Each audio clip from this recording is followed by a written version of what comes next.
एक नाही, दोन नाही, तर चक्क 35 दिवसांचं भव्य असं प्रदर्शन म्हणजेच स्मितहास्य आयोजित भव्य ग्राहक पेठ जी भरलेली आहे दादरमध्ये रानडे रोड येथील डॉक्टर डिसिल्वा हायस्कूल ग्राउंडवर.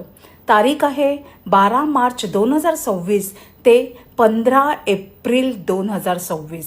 एवढ्या मोठ्या दिवसांचं हे एक्झिबिशन आहे. इथे तुम्ही भरघोस अशी खरेदी करू शकणार आहात. गृहोपयोगी वस्तू आहेतच, पण त्याशिवाय येणाऱ्या सणांसाठी म्हणजेच गुढीपाडव्यासाठी मस्त अशी शॉपिंग तुम्ही ह्या एक्झिबिशनमध्ये करू शकणार आहात. ह्याचा डिटेल व्हिडिओ मी यूट्यूबवर वाव स्नेहल या चॅनलवर अपलोड केलेला आहे. तो देखील तुम्ही नक्की जाऊन बघू शकता. तर दादरकरांनो आणि मुंबईकरांनो ह्या एक्झिबिशनला नक्की व्हिजिट करा. अशाच अपडेट्ससाठी वाव स्नेहलला फॉलो करा.